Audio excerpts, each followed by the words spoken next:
Hi, I'm Amanda Joyce. And I'm Devin Hayes, and today's topic is preparing an effective storm campaign. And here's why you should care. Don't miss the opportunity to target customers before your competition does. Welcome to Trade Secrets, where we demystify digital marketing to help contractors get the most bang for their marketing bucks.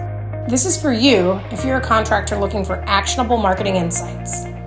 Learn from home services industry experts to elevate your business through simplified marketing strategies. Let's dive into today's trade secret.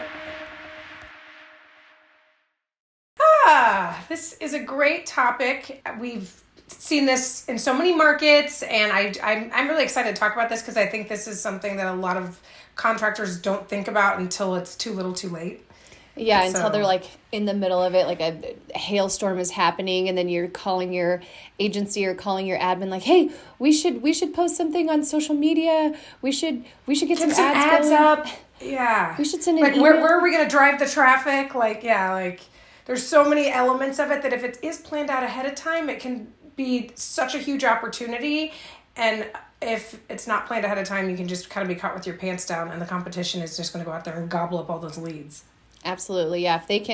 If they hear, there's, 1-inch hail in a certain area or a certain zip code, and they've got ads locked and loaded, and all they have to do is what is it? You set them live or publish them, and then boom. Exactly. Just turn the campaign on. You go into social if you've already got pre-scheduled posts that you just change the date on it or the time and say post it right now. Like, you can do a whole bunch with a couple of automated switches of buttons if you've really thought about it ahead of time. Yeah, that's true. And so, we've done that before for clients where we've kind of outlined all right, here's an email campaign. We'll do an all-out blitz for X amount of days, this many touches on social. This is what we're doing on paid. Here's what we're doing for, content on the website, blah, blah, blah, blah, blah, blah, blah, blah, blah. The point is, there's a lot you can do. And if you're in a market where a storm happens every single year, get ahead of it. Then when it does happen, you're not running a fire drill, and you already have content loaded up into your social media publisher ready to go. You can have images from maybe the prior year's storm, and then just go in and update the city name where it actually happens. Exactly. You can go in and, a lot of times with some of those social posts that we'd have on deck, we'd have a space in it so you could enter how much, the size of the hail or a couple of the storm details. So you definitely need to go in and, be prepared to make a few of them customized to what's happening so it doesn't feel too canned, but you can have a whole bunch there. And, I think some of the posts I liked the best with the planning we've done for clients in the past is, doing some of the, there's the storms predicted. So you're already kind of getting in on that when everyone in town's talking about it and everyone's like, oh my God, this huge storm's on its way. You could even update something when it's happening. And like you said, in that case, you could maybe have some images of hail from previous years. And then after the storm, following back up with them. And hopefully in that process, you can have all the canned stuff, but ideally you have your team ready and say, if there is hail hitting right outside your house or someone sends you a picture, get it to us so we can also use stuff from the current campaign. But you could have 95% of it canned and ready to go before the storm hits. And then you can just kind of pepper in some imagery and details as the storm kind of unfolds. Yeah, absolutely. And I guess we should have prefaced this episode by saying this is pretty specific to restoration contractors. If you work on the exterior of a home, kind of a pre-canned storm campaign, it would be a great idea. It would be a great use of time if you have an admin who maybe is already doing your social media. If you kind of start to have them have some posts ready, scheduled that just need a little bit of updating. Same thing with email marketing. You can make sure your lists are segmented. You can target your past customers, maybe remind them that you exist. Remind them if you've got a referral rewards program. It's just a great way to have that top of mind awareness. Then again, you can target your referral partners, maybe who it's more of a B2B situation, and have different distinct messaging for them. So having these specific emails kind of ready, locked and loaded and ready to go, and have an updated email list in your whatever you use for your email marketing you're going to be so thankful you did it.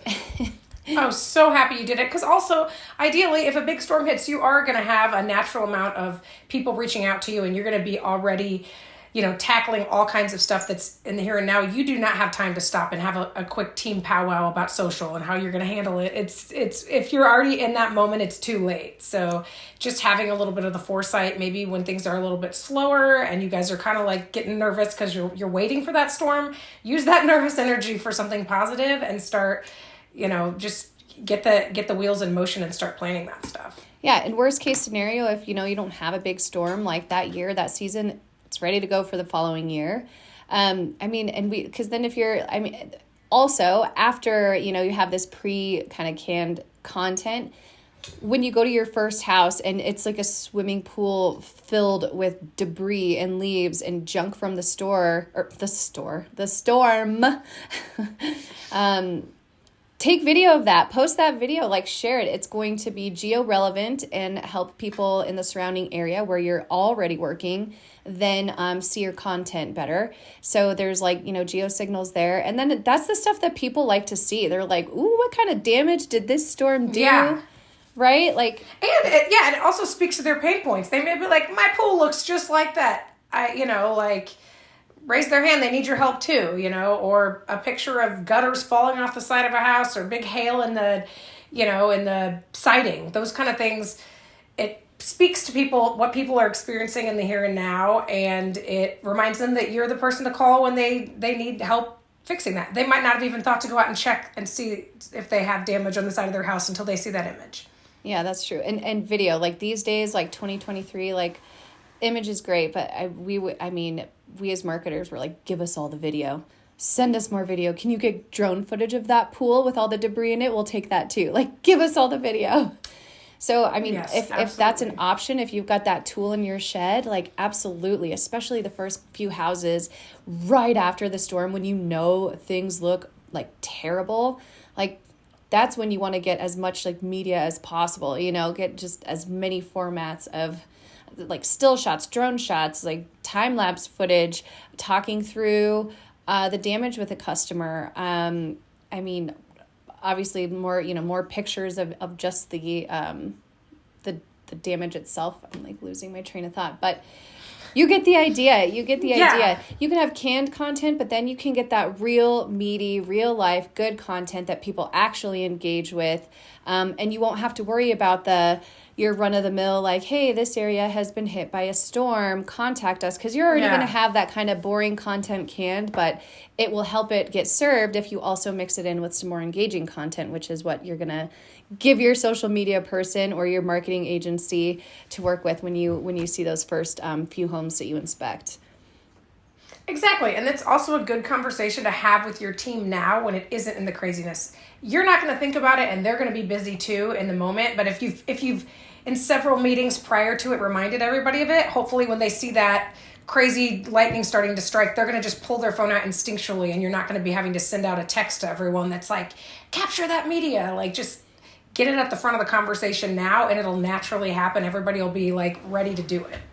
Yeah, so let's maybe talk about some of the ideas that they could have ready in canned content ahead of time. I know we did just talk about segmenting your email marketing lists.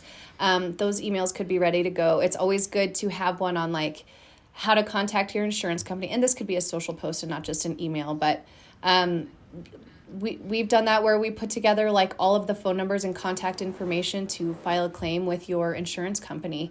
And that's an easy social media post. You guys probably already have that information right at your fingertips. If you're talk about something super valuable to people. That's not just more content for content's sake. It's actually goodwill at the same time. Yeah, absolutely. So there's that one. There's just the generic, hi, we do these services. We're going to be in your area. Here's our phone number. Getting that post ready.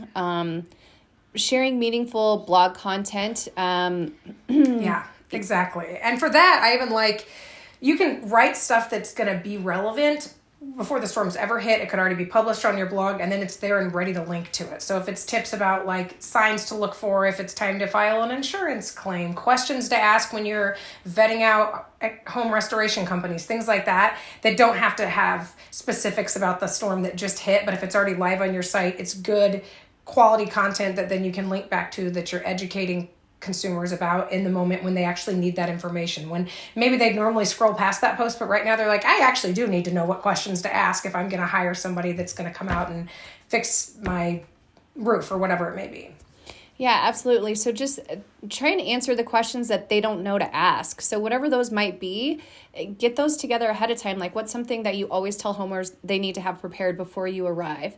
What is that thing, or what's an FAQ? And then turn those into social posts. So you're educating them, you're giving them good, valuable information. And I think it's like the whole, like on social media, that whole jab, jab, punch thing. Like, you don't want to do too much self-promotion. So if you're the jab, like giving, and then the punch is maybe promoting yourself one time. But just think of it that way. Like, what's something that you would want your mother to ask a contractor before they came over to her home after a storm? What is that? Is it if you're a landscaper, is it like, do you have a regular landscaper? I don't know if there's, whatever the qualifying questions might be for that. But things like that you can do in advance.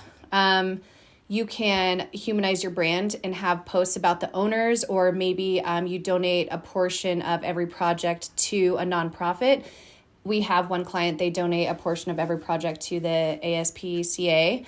And that's something great to promote. That's something people love. That we have a lot of our clients, they actually donate to a nonprofit of the customer's choice. So that's something great to promote too. So then you're kind of humanizing yourself, and you're not just this company doing what every other company does. You're also selling your brand and why they should choose you over everybody else who's scrambling and doing the same things and paying for a bunch of ads left and right and are going to be popping up and following people throughout the web just the same way you're trying to do. But you just got to keep in mind that humanizing yourself is going to have them connect with you a bit more. Absolutely. And by putting all of these pieces in place ahead of time and really thinking about them, you will naturally stand out from all the other guys that got caught with their pants down, that are suddenly pulling an all-nighter to launch a bunch of ads and make a bunch of social posts. And it screams desperation when that happens. You can see it in the content. The quality isn't there. There's misspellings a lot of times. Like, it looks more like just cobbled together. And as a consumer, I find it much more comforting from a company if I'm going to need their help in a moment like that. If it looks like they've got things buttoned up, they're there to help me, they're there to educate me, and it's not just like in your face. Yeah, and I think something too. Fill out the lead form. Yeah. Give us your information. But when you're talking about launching ads, like social media posts, we know take a while too. But I don't think oftentimes that people know what goes into launching an ad. We're talking about they have to make the creative, and it's got to be in all different shapes and sizes. And then you also need it to go to a specific landing page. So that's something you can do in advance. Have your 2023 storm event landing page designed, created, the workflow, whether you're sending them to Calendly to book now or having them fill out a short form, a long form, whatever it might be. But that landing page can be done. Your forms, your workflow, that can be done. You can have your creative for all the ads done. These are all things that have to be taken care of before you can launch a campaign. So saying, hey, let's turn on some ads like 5 minutes into a storm, some guys out there, they maybe don't know what they're asking when they say that. So to just kind of prepare in advance and realize there's mounds of work. There's probably like 15 hours of work ahead of time for like an 8-day digital marketing blitz.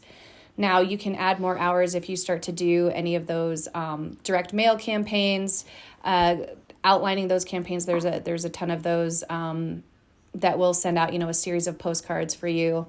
But having those outlined, that takes a pile of time as well. So those are just some of the things that you want to consider when you're trying to put together a storm campaign and really think about how much time that takes.